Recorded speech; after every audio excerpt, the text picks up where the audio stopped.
Hey there, hi there, ho there, hello there, and welcome back to another exciting edition of the Cardinal Couple Radio Hour podcast, where we discuss the joy and excitement of U of L women's athletics.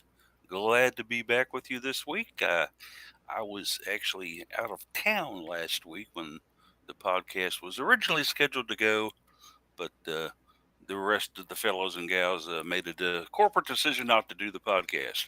So, Everybody's going everywhere last week, so it was. yeah, as chairman of the board, I didn't get a vote in it, but it didn't matter anyway because I probably would have seen it. But anyway, so we're glad to be back with you after 2 weeks, and we don't have a full crew today, but we've got a partial crew. Uh, Jared has his in-laws in town for the weekend, so he's busy with them. I'm assuming probably had a nice breakfast or brunch somewhere right now. Uh, we don't know about Daryl's status. I would assume she's not going to be here because I haven't seen any indication that she is yet, and I haven't seen anything in our group chat. Yep. Case is out walking a dog. I don't know when he's going to be back or not. But Yeah. He joined in. He oh checked yeah, in, and then he had to just jumped in back. deal with the Okay, dog. All so right. that is so. Case has got his dog issues out of the way. Fantastic, Jeff. You're hearing in the background, and I'm Paulie. So we'll have a good show for you today. We got a lot of things to talk about, really, and I was going to kind of go to with the title, "The New Show," because we've got a lot of new things to talk about today. New assistants, new players on various teams, new transfers in the WNBA to other schools, and of course we'll talk about the new kids on the block in the Global Jam, the Louisville Cardinals, who won that thing.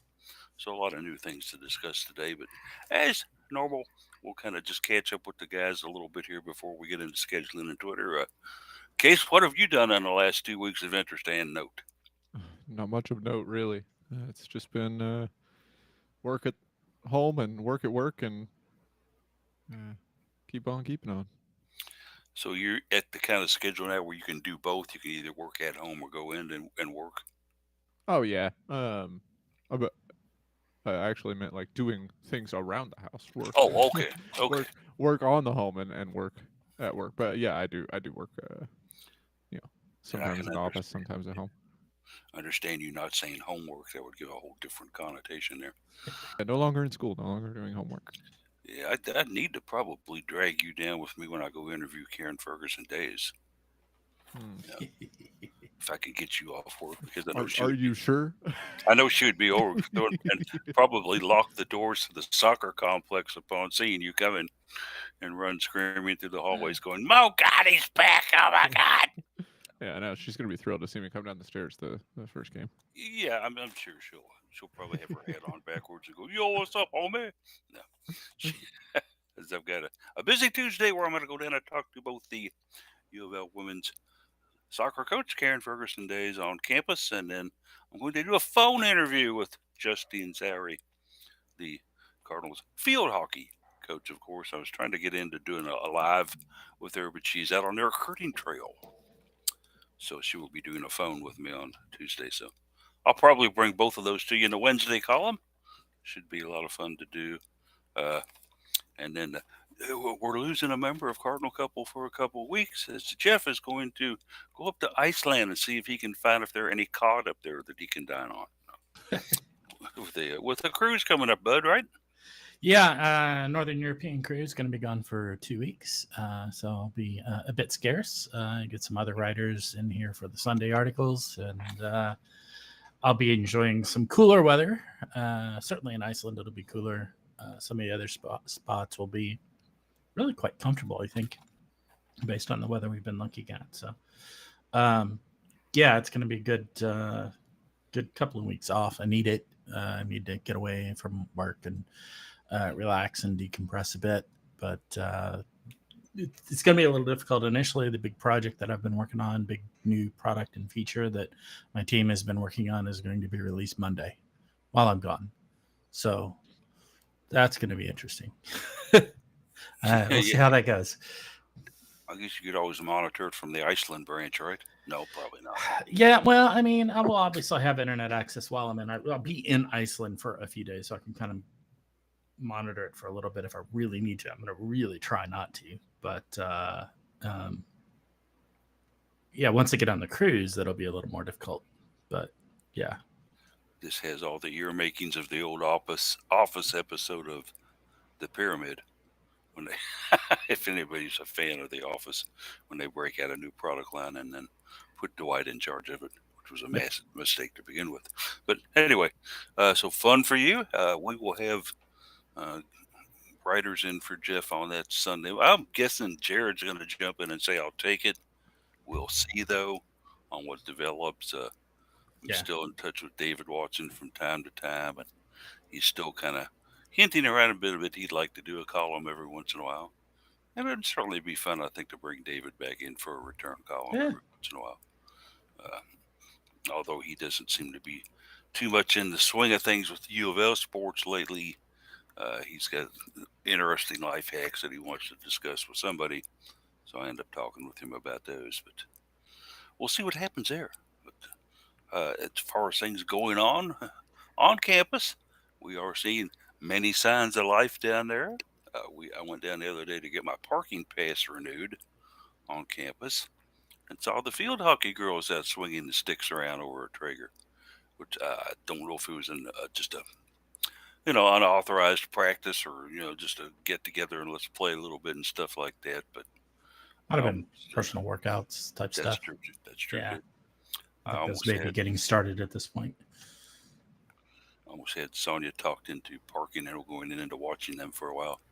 But then I said, nah, we better not. We're on a schedule. But so good to see them. The fall sports are coming up upon us.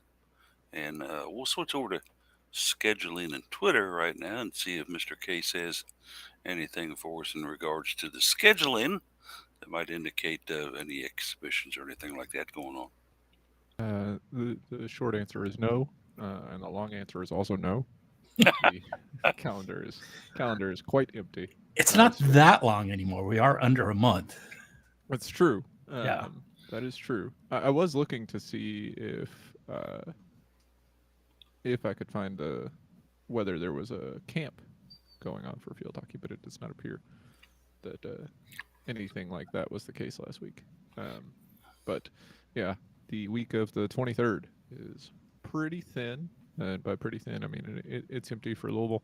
Got to flip the page to August to get to anything on the calendar, and still tracking the women's soccer exhibition at Miami as the opening event of the U of L schedule there. I believe that classes start on the 15th, which would kind of make sense given that Louisville's regular season games for all their sports pretty much start that week. So would expect that. So women's soccer, a really early exhibition there. And then they have, looks like, about 11 days off after that before they play their first regular season match. So I wouldn't be surprised to see something else sneak in, either a closed door scrimmage or some kind of event for them to stay fresh more than just practice. And practice is great, but full field scrimmages against your own team can only get you so far. So They are actually going up to Oxford, if I'm correct, yes, that's for right. the exhibition. Okay. Mhm. So an early test for them on the road. And then I can just remember back from my own recollections here and from past years, the end of July is usually, or used to be when Karen Ferguson days would hold a soccer camp. I haven't seen anything about that going on currently for women's soccer, any notifications or anything like that. But that's traditionally when she used to do it. And they would actually hold it over there in that soccer field on campus right across from McDonald's, if you know where that is. McDonald's Field. Yeah, McDonald's, aptly named McDonald's Field, uh, which is right across from there. And they used to hold a nice little camp over there. I can remember Gabby Cazellas having about 8 or 10 wide-eyed young girls standing around her listening to every word she was talking about being a goalkeeper. And so she built up a pretty good following there. I think they're a pack now and they're roaming the high schools called the Cazellases. Yeah, they don't have the camp. They don't have a story about the camp for women's soccer either. So I am surprised though. I agree. There are usually a lot of preseason fall camps happening, And that'll be or early in the summer, and neither of those things happened. So a not good sure what's question. going on with U of L women's athletics and their outreach to the young women of the area. When I get down to talk to her next week, that will be one of the questions I'll pose at her is ask her if there have been any and if there are going to be any camps, and we'll give her a chance to build up, those if she wants to in my interview with her. Always fun to go down on campus and see what's going on down there. Yeah, I think they have had some already. They've just been sneaking under the radar and Yeah, aren't being included in the maybe news not as a news stories when you story. search Yeah, for them yeah. on the site. It seems like it would be a pretty obvious place to put it in addition to wherever else they publicize these things, but You would think I so. don't know. Yeah. And I don't get the women's soccer newsletter, although due to donations, I should be getting it. I don't know who messed up down there. Does she send one? From what I understand, they do put out one. I've not received it, but I've talked to somebody who's like yourself, a very big soccer fan, and said that they used to get one, but they haven't seen one this year. Okay, what that's worth, I don't know for sure. Maybe it was just personal communique from the coach, but many of the other sports do send out a newsletter, so we'll see. Adrian Johnson used to do a great one for the women's basketball program. I don't know if she's still doing that in her role as an assistant now, but we'll see on that. But all right, so that's going on. So you don't really have anything on the schedule. I guess I did think of one thing that is on the schedule, and that is this week the TBT, the basketball tournament. Oh yeah, with the former Louisville players, the men's side, but happening at Freedom Hall. I'm sure there are still tickets available if people are interested in heading out for that. Unfortunately, weren't able to get Earl Clark on the roster for contractual reasons, so no E5 to provide some comedy. But I saw something in passing the other night on that where it was like the Broad Street Bullies were playing the Beale Street, something. It was obviously a matchup of Memphis type players down on Beale Street, hence the name, going up against Philadelphia area players, being the Broad Street reference. And Memphis was kicking the living. Well, Memphis was winning quite handily. I watched about a minute of it and I said, okay, I've seen enough. yeah, it's one of those interesting things because a lot of the players or a lot of the teams are made up of alumni from a university, but that's not a requirement at all. It's not Right. really what the tournament is. It can just be, a local YMCA team that thinks they're better than they might be. That then, like you said, has to run up against former University of Memphis players and have a bad time. Yeah. It's kind of like you get 3 nations decide to participate in the Global Jam, and Jeff Wall's got his squad in there, and it's a great story on that. How did they pick Louisville? He was the first one to contact the committee and say, I'll take my team there. They actually, Well, I know it was similar on the men's side too. Calipari with Kentucky and their team, they represented the USA on the men's side of that. yeah. It was the same thing. He jumped on it. He was. I would like to super play. eager. Yeah. So very similar sort of situation there. Yeah. Walls just happened to be checking his emails at the right time, and it was kind of like a first to respond gets to go. Yeah. And so he got in touch with them right away. I don't know if that at the time or not, whether he knew what kind of roster he was going to end up eventually taking up there, but he said, I'll go. Yeah. Well, I think we talked about that a little bit at the time, that it's hard to pass up when you're trying to rebuild your roster. Exactly.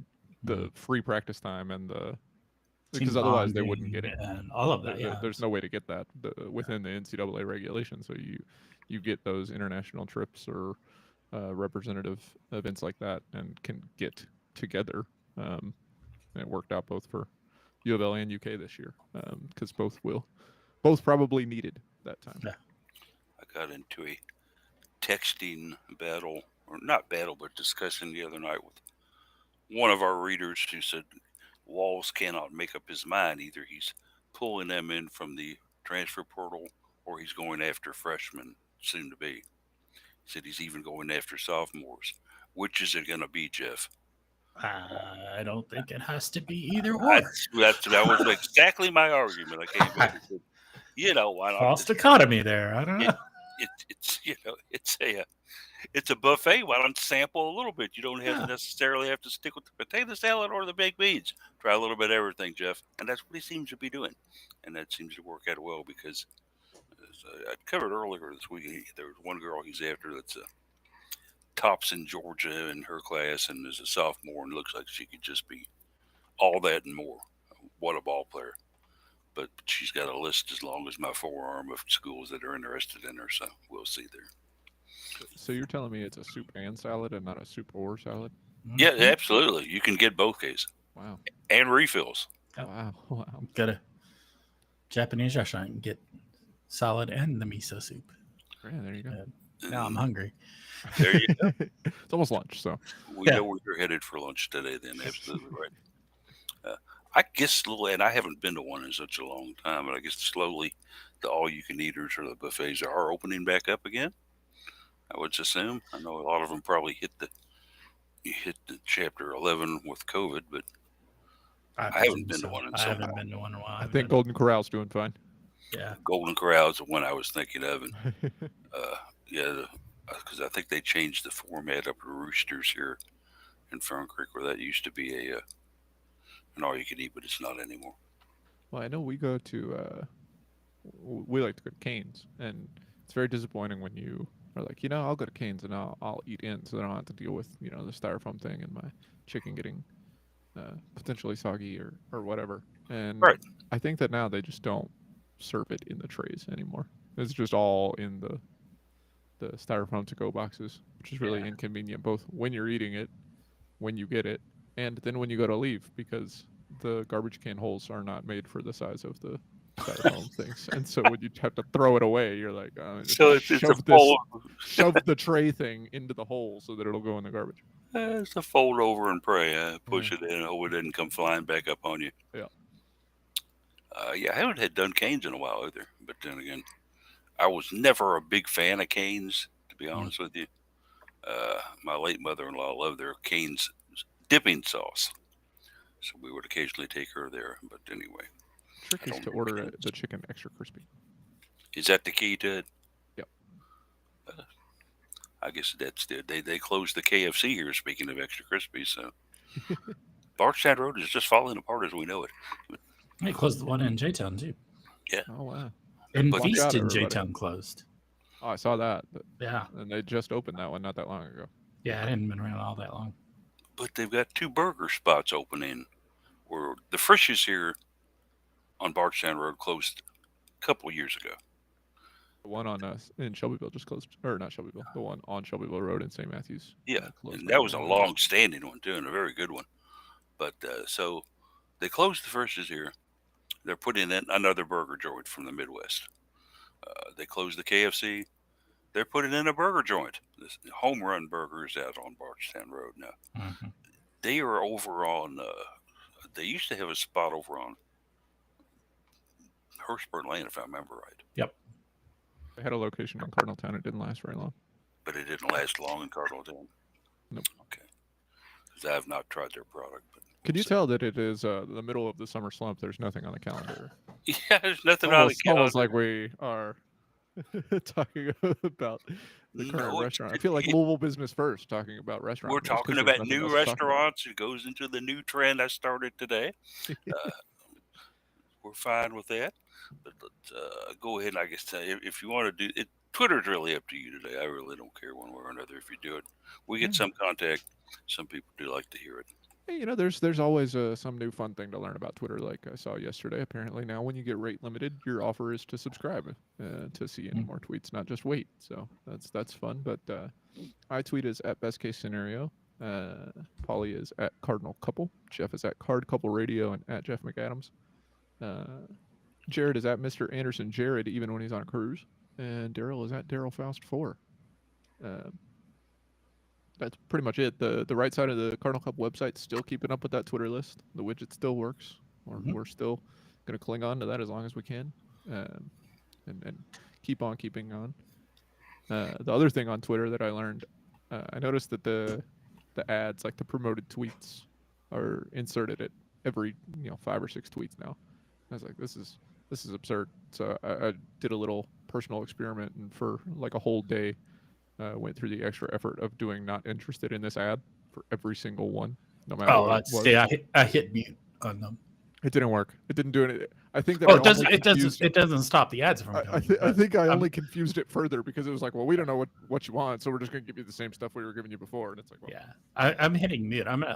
My goal is to block all the promoted, outrun Twitter's ad inventory. The other annoying thing is I have media previews turned off because I want to see all the tweets collapsed. I just want to read them, and if there's going to be a picture or video and I want to click on it and read it, I'll read it. The ads don't care. Like if the ads have a picture or a video attached, it still shows it just in my timeline, and I'm like, what is the purpose of having a toggle switch? I don't know. Exactly. I don't know. And other more dubious areas of Twitter and some of the things that can go on with liking that, I've also found out that I've got a very promiscuous young lady that lives 2.2 miles away from me that wants to meet me and 500 other people here. Sexy singles in your area on Facebook, Paul? Absolutely, yes. She is very excited in meeting me. You know, I was like, gee, what have I done to garner such attention? And then I kind of found out what the distribution list here, and there's everybody I think whose email started with a C in Louisville got the same thing. So I hope this young lady meets somebody that's nice to her. Yeah, whatever. We're getting to new assistant coaches as we were started on, and certainly if you do want to tweet any of us, go ahead and do that. That's fine. We're always glad to answer you. Just make sure and ask Case about how he likes his Canes, and he'll let you know. Assistant coaches that we have in the Louisville area. Let's go ahead and get it started with softball.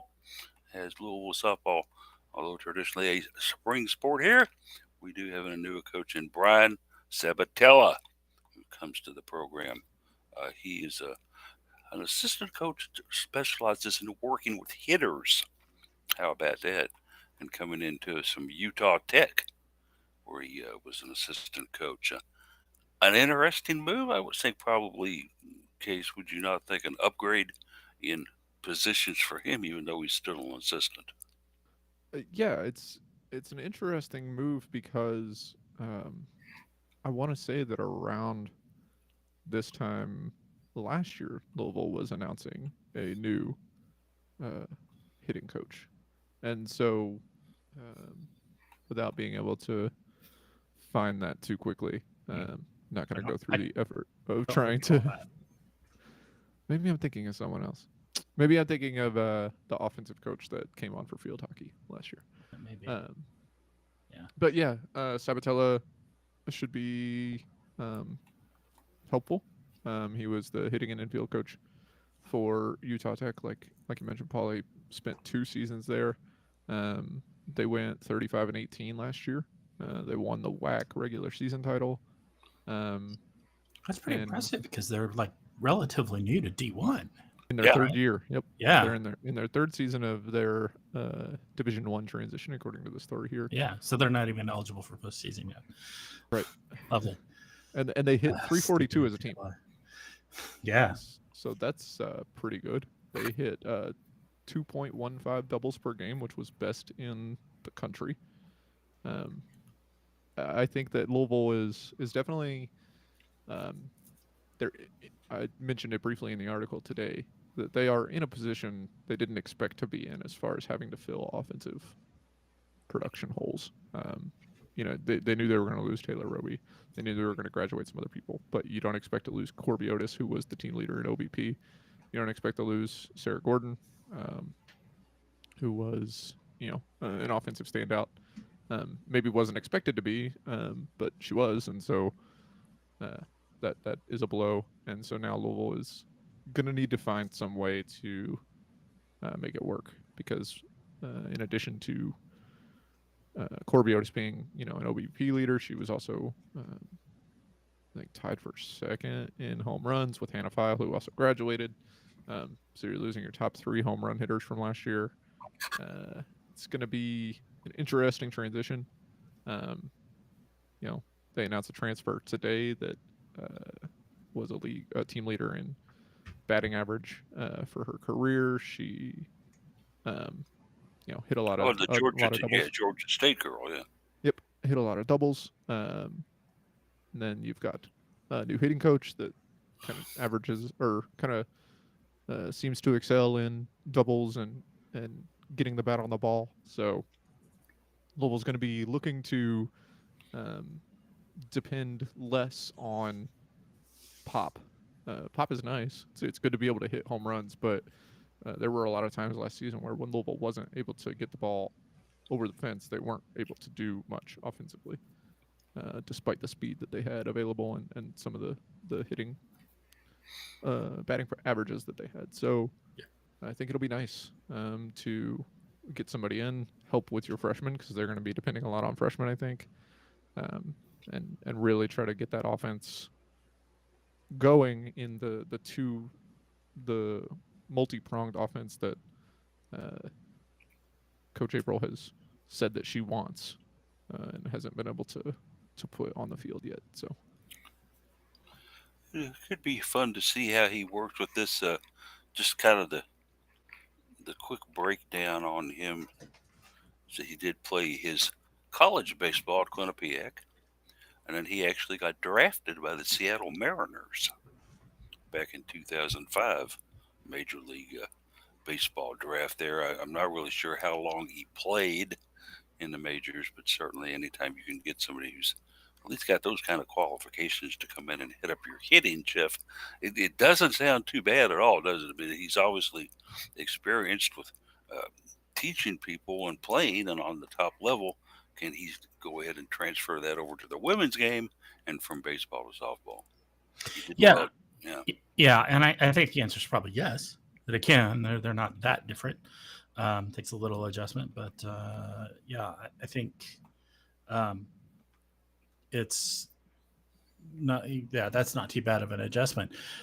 Certainly, that experience, that knowledge in both coaching and in playing will be beneficial to that. And it just complements the coaching staff that we have already. Griffin Joyner being focusing on pitching, you need some offense, and Holly April being more of a fielding coach. So it's it's a good set of coaches that complement each other well, I think. So Getting good coaches in specialized positions always a good thing to have. So we will wait, watch, and see how Sabatella does there. And I would assume that Holly and the crew will probably play more situational ball. They're trying to move a runner around into scoring position with one or no outs and less fence swinging this year. But then again, we'll have to wait this spring to see for sure. it looks like Sabatello's highest level was single A ball with the Mariners in 2006, and then fell out of their system in 2007 and played independent ball all the way up until 2015, when I guess he hung it up and went into coaching.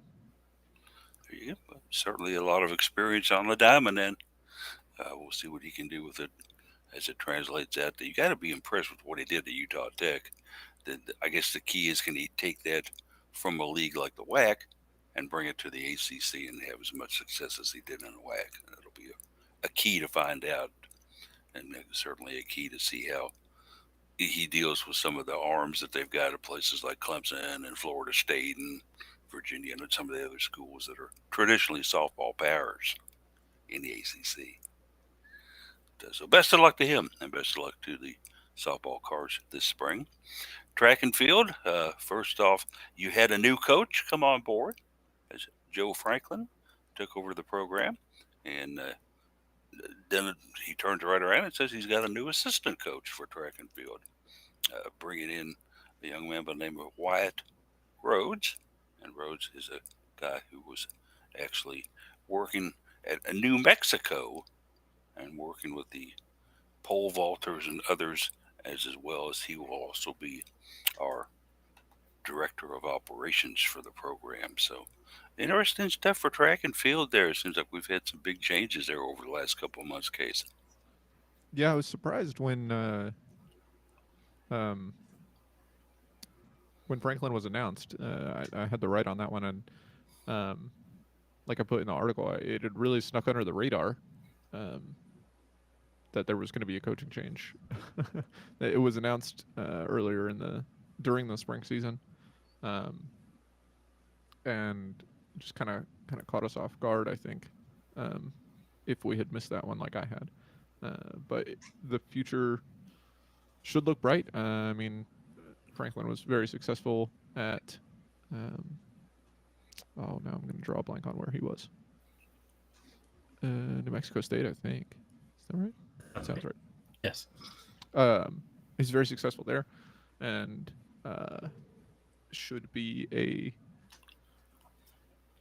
smooth transition for him to be able to bring on staff and continue with successful athletes.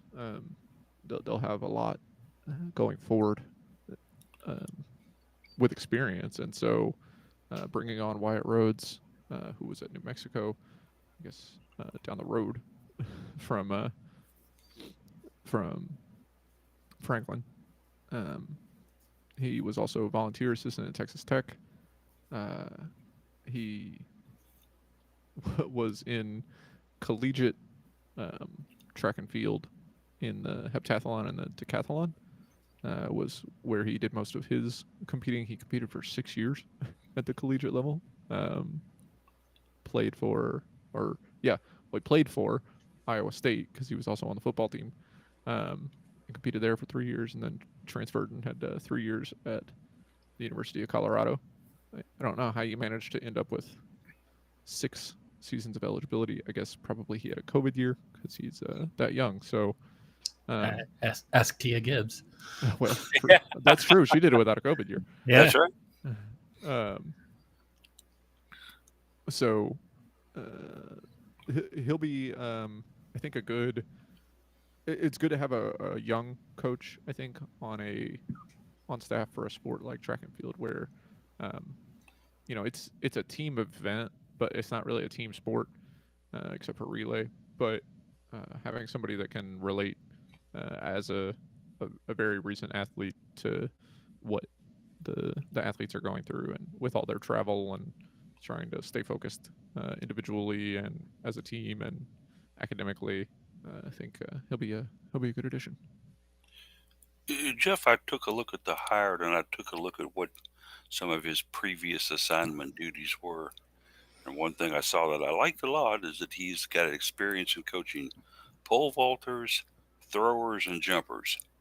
And we've had some success on the women's side with pole vaulters and also with throwers in the past years. In fact, a lot of and people some success in the jumping too.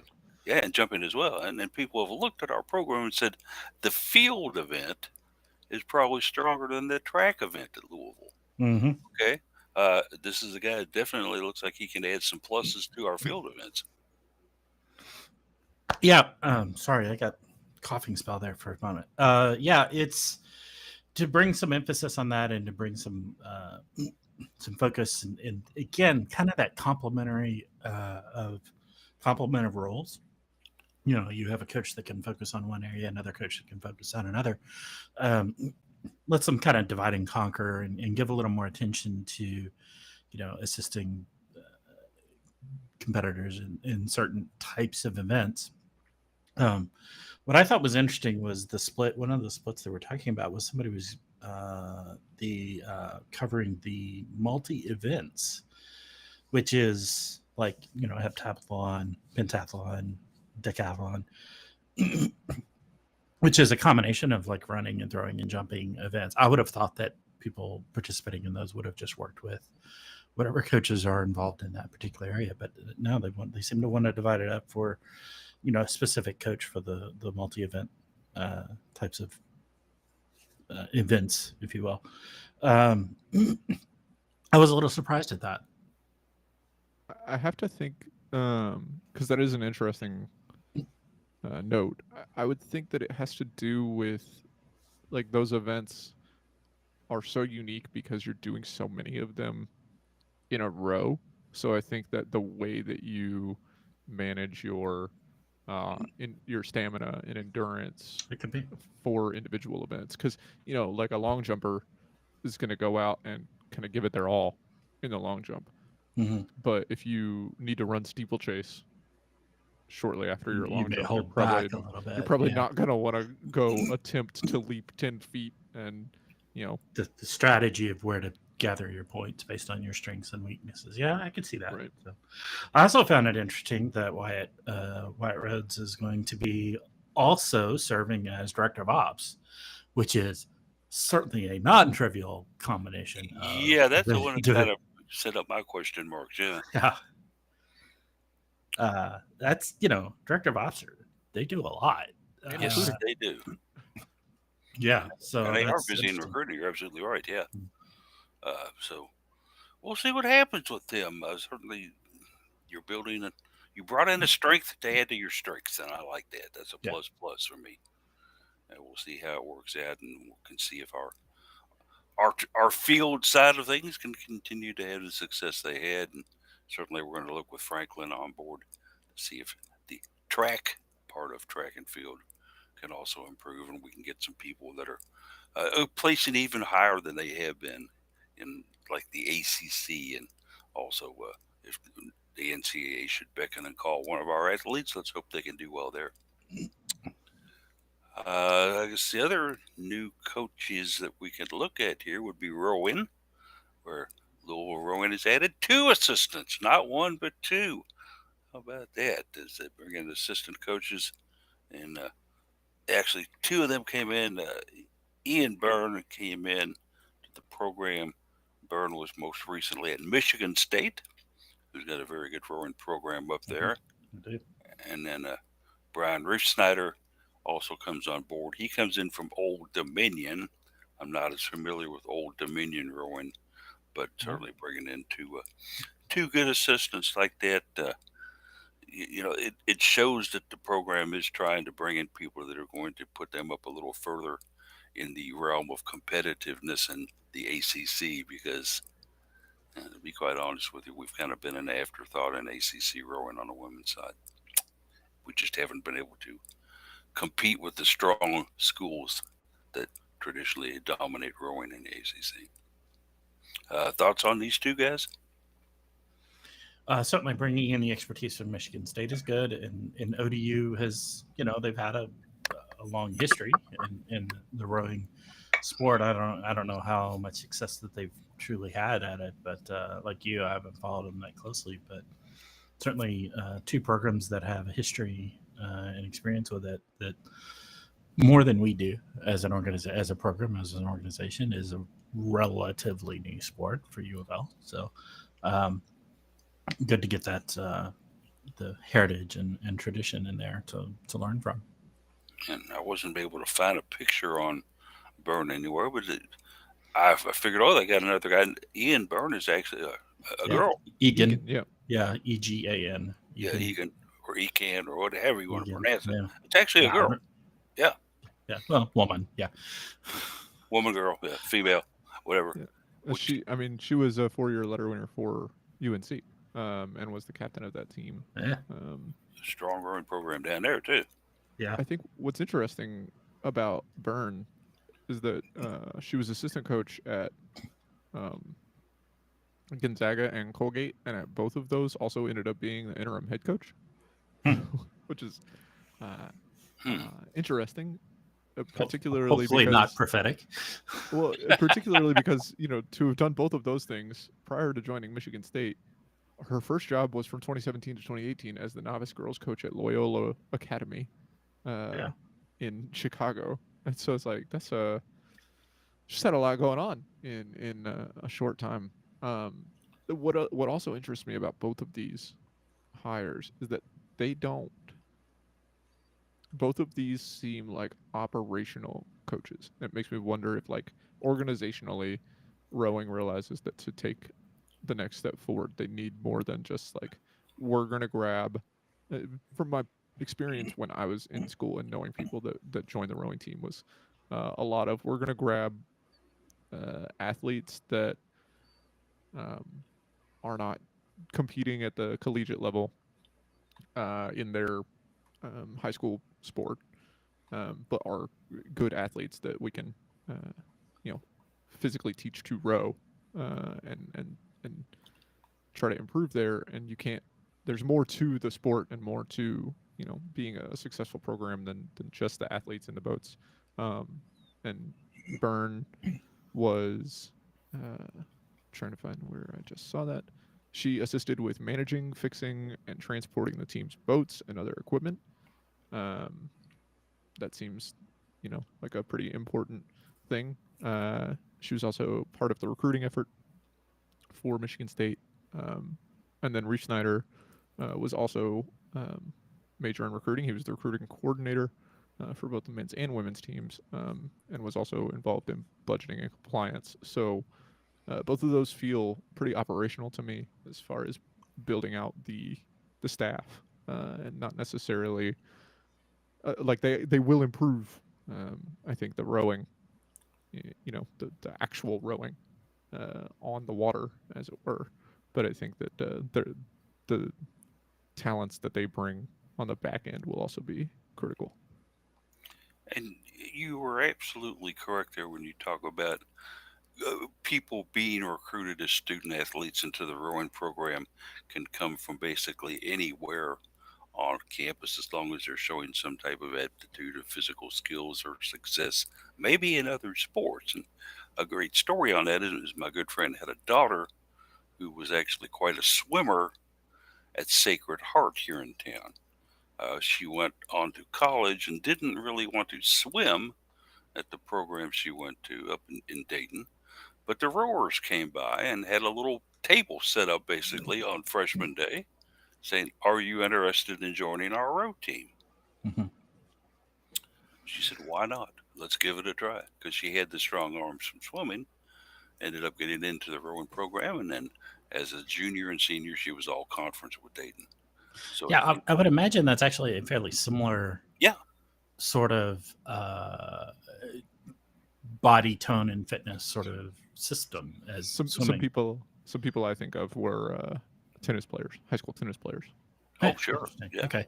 Yeah, because it's definitely not all arms. Like it's legs, core, Yep. arms, the whole 9 yards. Because you're pulling when you're when you're all the There way are people who forward do in a there are people stroke. who do row machines as their only exercise, Yeah, and if you're all the it's way a full forward body in your workout. stroke, you're completely like curled up with your arms all the way out in front. And by the time you're finished with the stroke, your legs are completely straight. You're leaning way back, and your arms are pulled up almost all the way to your chin. I mean, you're pulling with your whole body and all those different muscle groups. So, similar sort of thing with swimming, where you're using your whole body to propel you to the most efficient way possible. So, yeah, I can see where that could transfer over pretty well. So we will look on with interest to see how things go with the rowing program now with two new additions down there.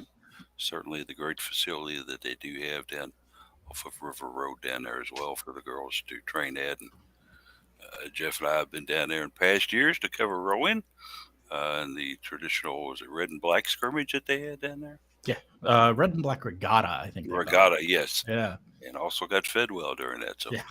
we'll wait and see if that happens again. A fun event for us to attend. That'll kind of cover the coaches that I can think of that are has been announced as new to campus. Let's take a look maybe at some new players that have come on board now. And uh, Case started today's article at Cardinal Couple Off. If you haven't read it, it's a great read. Make sure and read his Saturday article about a transfer infielder to the softball program in Bailey Richardson. And if the name Georgia State sounds familiar because of Daisy Hess, guess what?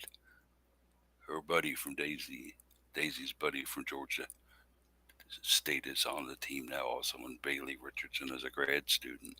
Uh, Looks like she's got some good numbers here, Case. Yeah, career Oh, now I gotta pull it back up. Close that one for some reason, like a fool. Uh, she had a career batting average of 3. I know it was 3. Was it 15? Yeah, it's just like when she was down there, 310. she led them in RBIs, Yep. led them in doubles last year. Yep. Her slugging percentage was 551, which sounds fantastic. Yeah, it's pretty good when you look at a career batting average of 310, and then a senior season slugging percentage of 551. I'm not gonna go to Georgia State's stats page and try to find her OBP from last season, but um, her OPS was probably pretty good, and we had another player that had a really good OPS that drove the offense quite a bit in Carmen Greenwood, and so if you can get something like that out of Richardson. Um, she was 7 for 7 in stolen bases last season. She wasn't doing it a ton, but efficient when doing so. I think that if we're looking at comparisons, it's hard not to say that statistically, um, it's very similar to the production we were seeing from Corby Otis.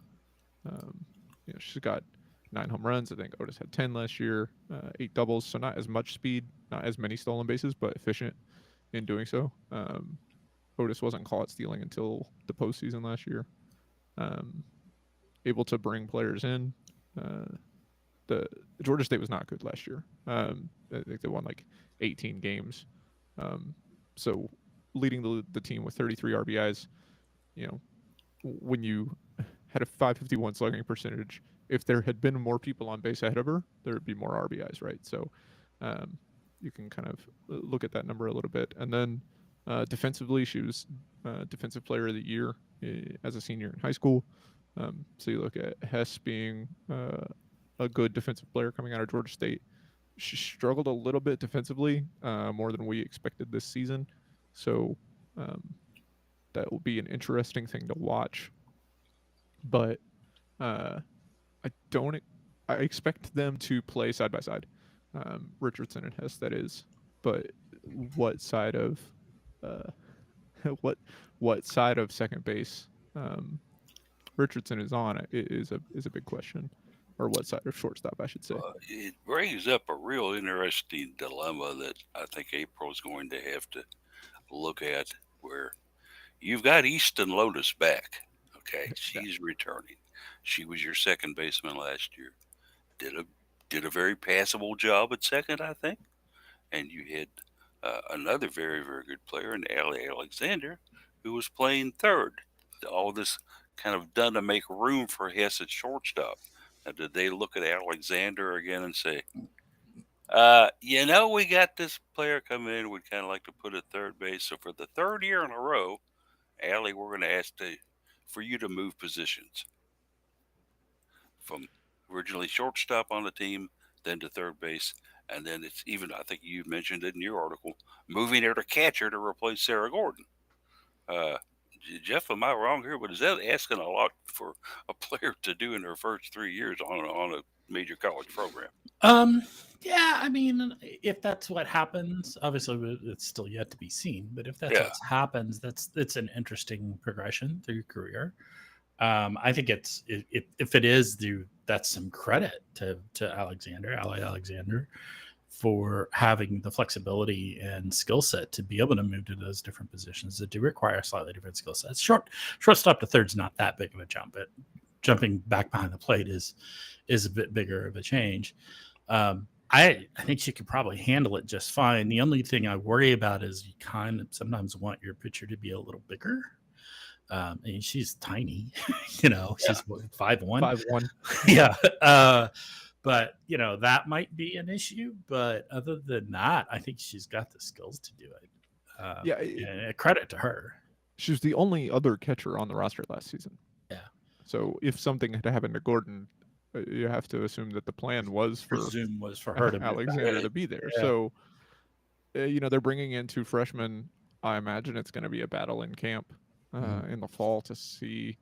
I think that probably the expectation is that let me get her name right. Jack Hasty is that player. that would be my guess. I mean, listed as a catcher / utility player, so that's catcher first. You've got Alexander listed infielder / catcher second. Char Lorenz, another freshman, coming in infielder / catcher second.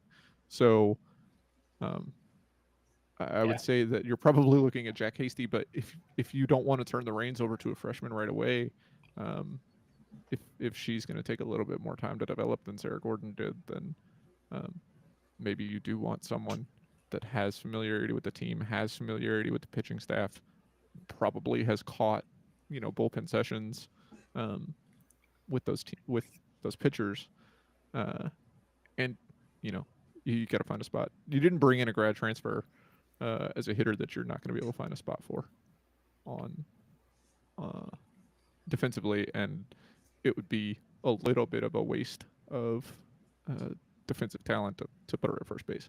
So, yeah, it's a dilemma. There's only so many infield spots. That's the truth. You've only got 4 positions out there, and the multitude of candidates. So we'll see, because first base is now open too, if I'm not mistaken. And so it'll be interesting to see who the Cards fill in there. But that'll be later on this spring. Let's talk a little bit about a new basketball player in the remaining time we've got left here for the University of Louisville women's basketball team. So Jeff Wallace has been out on the recruiting trail, and he has come up with Anaya Hardy. This is a 6'4" frontliner who comes from out of Renaissance High School in Detroit, up there in the Motor City. She picked Louisville over Michigan and Syracuse as to where she wanted to play her college ball. A couple of things on her. First of all, 6'4" is always good to bring into a program, I think, Jeff. Can't coach height. I was going to say the exact same thing. Yeah. I mean, it's not the end all be all, but certainly it's a nice thing to have. It is indeed, and she's also been playing with the Michigan Storm, a very, very strong team this summer. They were actually here in the Under Armour circuit, and she's been averaging a double-double for them. 24-2 is their record, so yeah, certainly a player I think that can be very beneficial to the Cards, and we'll see that. I would think that they'll probably bring her along slowly at the forward position, but like we've seen in the past, if you've got a good freshman and she can play right away, let's get her on out there.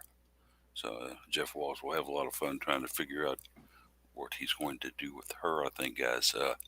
But like you said, 6'4" is good, and it was a front line that at times we kind of wondered about the height factor there for women's basketball. Certainly she's one that's going to add to the overall of that.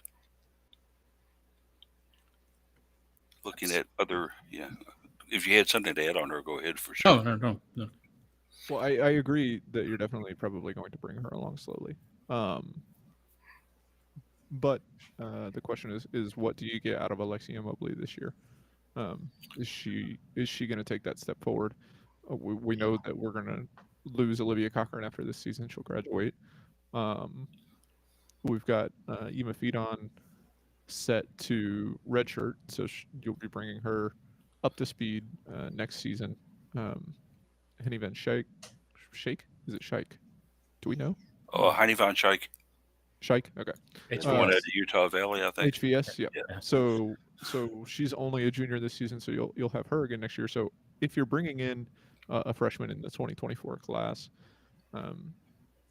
in the front court, you are going to be able to probably, at least it looks like, you're going to be able to afford to take that a little bit slowly. And we'll obviously see what we get from that position this season, and what other roster moves are made as to whether they can afford to bring her on slowly, or if she's going to need to, be eligible and be a major contributor in her first season. But yeah.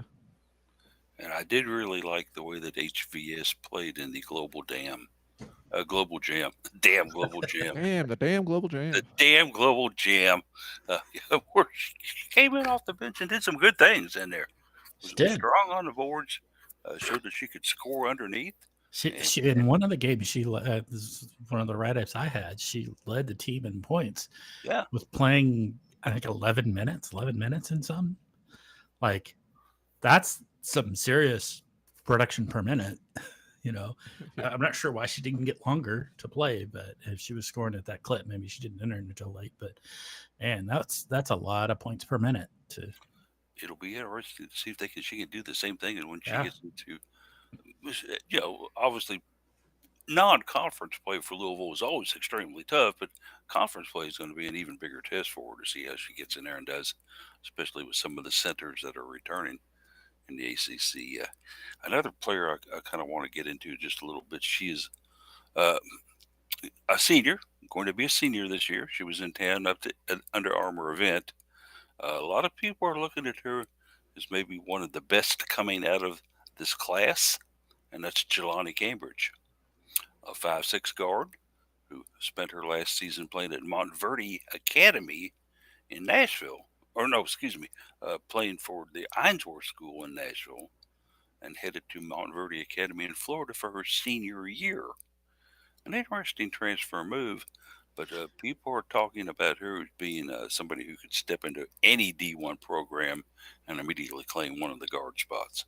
I think the more interesting thing is that there's a school in Florida named Mont. You mean There's a mountain in Florida? Come on. Also green.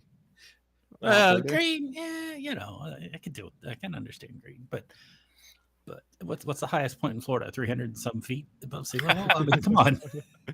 It's certainly not on the coastline anywhere. A curious trivia. Curious name, yeah. I have not been hiking in the mountains in Florida for some time. You called it there. 345 feet. Yeah, right. Yeah. They've got to have a great view there too. It is the lowest high point in the United States. Yeah, I believe it. Britton Hill.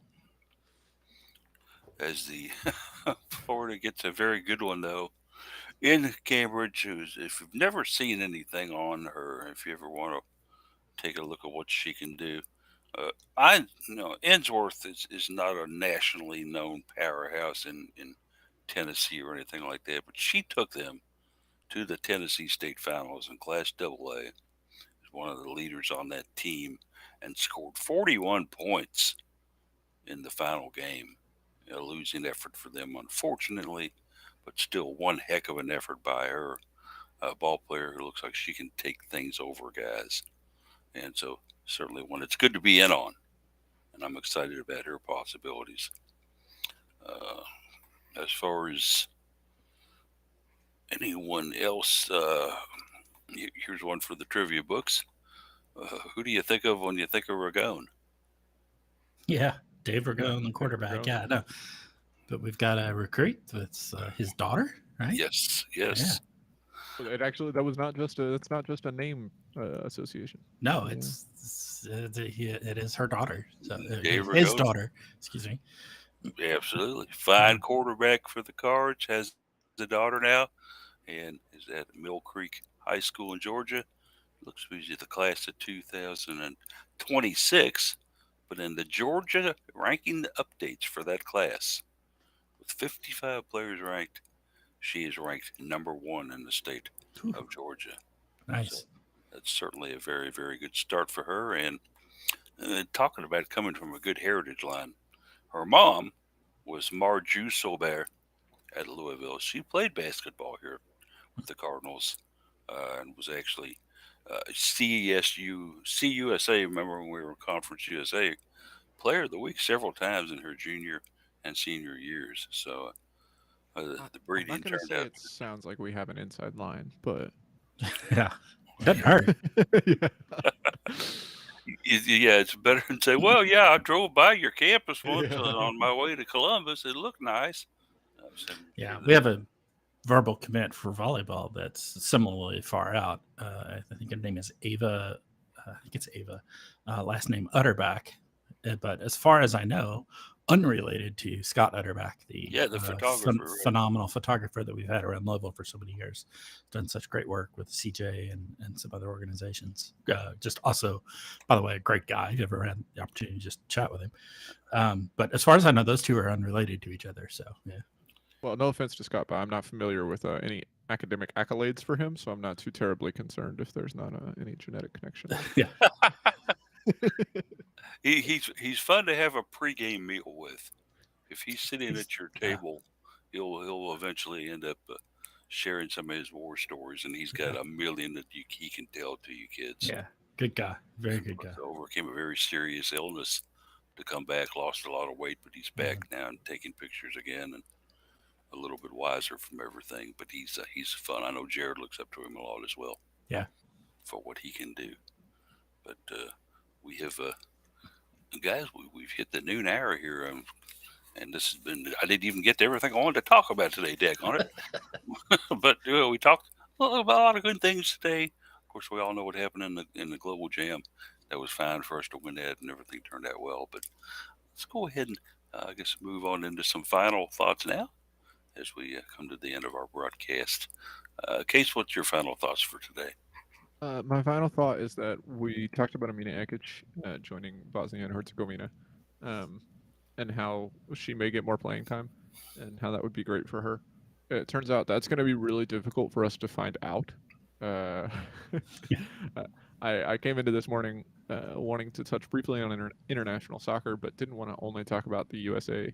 I say World Cup's kind of dominating it right now. Yeah, in the World Cup last night, because Louisville doesn't have any associations, as far as I am aware. Louisville doesn't have any associations with players in the World Cup either for University level. Louisville Racing has a number. Correct. Yeah. Yes, University of Louisville doesn't have any players at any country's national team at the World Cup, as far as I'm aware. Players with UofL Association, not necessarily active players, obviously.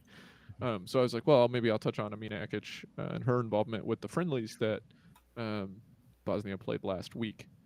No. Yeah. Well, one, Bosnia got smoked. They lost 2-0 and 3-0 to Greece and Hungary in those two games. But there was no prayer of me finding any stats outside of final scores. No lineups, no who got minuted. There was nothing there. So it might be difficult to keep up with Amina's international career. But yeah. But we'll see. I'm not going to give up, but we'll keep trying. Just text her up. Get in touch with her. Yeah. Said, tell me how you did. I need stats here, daggone it. We're dying over here. You never know. 7 minutes. How many touches did you have? You didn't count while you were playing? Come on. Did you fall down? Did you get in any trouble? Jeff, what you got for me on final thoughts? Yeah, just a minor correction to Jared's article that he wrote. I think it was on Friday, talking about catching up with coaching staff, and he covered the volleyball staff. We had a quick exchange in our group chat afterwards, where I thought, I know where Jared got his information, and it was a good source, but unfortunately, I think the source was wrong. Sarah Drury-Petkovic is the director of ops, and he covered her. And wonderful, wonderful woman. She's been incredible help to that program. In the article, it said she's been with the program 6 years, basically the whole time that Danny Bestman-Kelly's been with us. She actually predates that. She has actually been with the program for 12 years. She joined when Ann Cordes came to be head coach, served all through the 6 years of Coach Cordes' tenure, and was retained in the position when Danny Bestman-Kelly joined. Of course, there's a connection there that Danny was also an assistant coach under Ann Cordes that first year.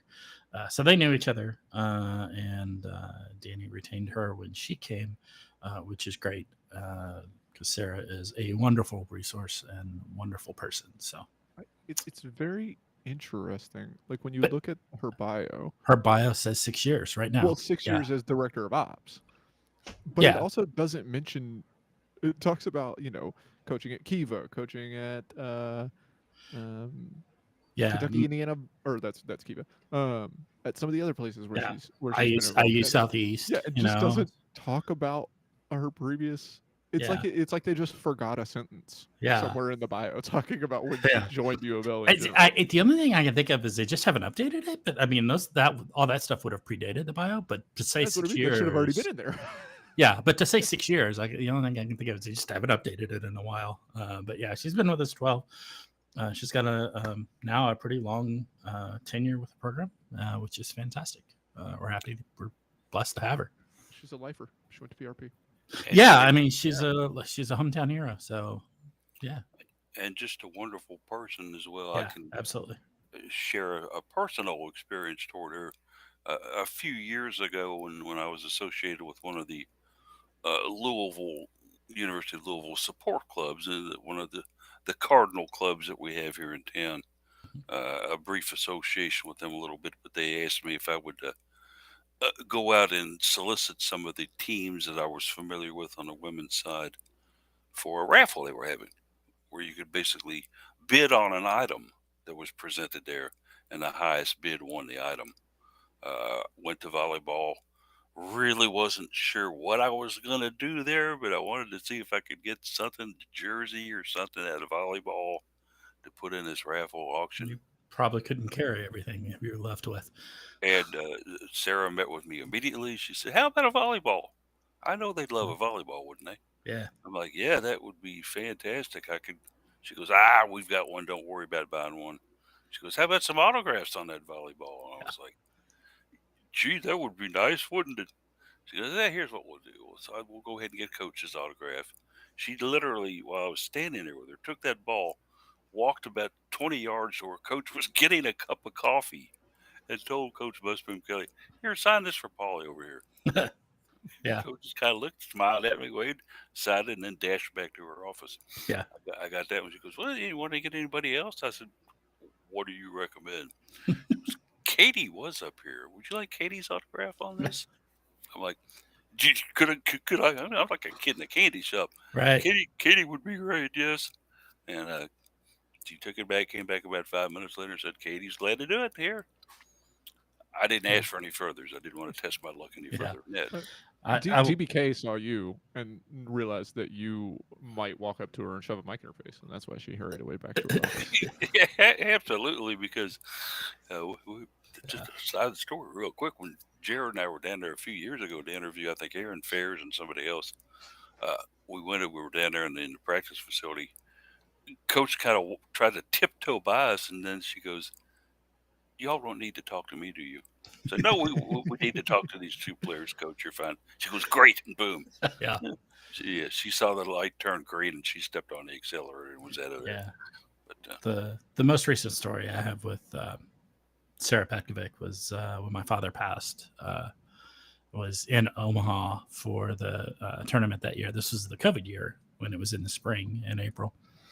And from me finding out that my father had passed away in the morning to the time that the team was taking the court in, mid afternoon, late afternoon, she had gotten a card and gotten nearly all of the players on the team to sign in, put some sort of well wishes on it, and handed it to me as I was coming into the seating there. So, really kind of took the time to. I think she was mostly responsible for organizing that, but she was certainly the one that was able to get the card over to me at the time, and I really appreciate that. Um, I it's that had been actually the first time that I had seen her after her sister and niece had been killed in a car wreck, and I had intended to express my sympathies to her, but then she was there expressing her sympathies on my dad's passing, so it was such a a missed tragic opportunity. event there too. But Yeah, yeah, just that's the type of person she is. And yeah, absolutely. you all had mentioned earlier, she's a lifer. Let's hope that she is here Yeah, and continues to be a lifer at Louisville. yep, Uh, that would be fantastic. And one I think that could probably move in and not be too bad of an assistant coach if ever asked to fill that role, I would think. yeah. We'll see down the road, but certainly in a good position now. Mm-hmm. As far as any final thoughts I've got today, I'm just going to mention a quick one. The former great at U of L basketball player Liz Dixon has actually gone back with the Phoenix Mercury now. Uh, I think they signed her to a 14-day contract when Diana Taurasi went out with a bad hoof. They looked at Liz and said, "Come on, we're going to sign you to a contract here. We loved you when you were here the first time. We couldn't keep you. We want you back. Do this for us." Interesting move indeed that they've replaced a top flight guard with another center on the Mercury. The Mercury not having that great a season, obviously. Maybe Liz can get in there and mix it up a little bit. We certainly wish the best for her in doing that. Certainly a player that can do some wonderful things given the opportunity. And don't give me any more room to play with on what she received as far as opportunity went her final year at Louisville. I'm going to remain strangely quiet on that. Okay, enough on that. But we certainly weren't quiet today as far as the discussion went. Certainly everybody had a good time, we hope. We certainly had a good time bringing this to you. And who knows what we'll come back with next week. There can maybe, without Jeff in here, we'll see. The problem's going to fall on Case's broad shoulders here. And how's he going to run a broadcast without Jeff? Oh, we'll probably just do it not running live. Yeah. There you go. That's the simple solution there. Yep. Jeff had mentioned that earlier, and it sounds like it might be the plan then. So Yep. tune in next week to see what's going on with Cardinal Couple, although you may have to listen to it on a delay. The Cardinal Couple Radio, our podcast, will be there. Always click on the link on our website to listen to that and many more broadcasts the Case has made available for you to check out. Just go up there and you'll see the Cardinal bird in the middle of the nation at the top of the Cardinal Couple. Click on that and that'll take you to the actual YouTube page, if I'm not mistaken. But thanks for everybody joining us. And as always, go Cards.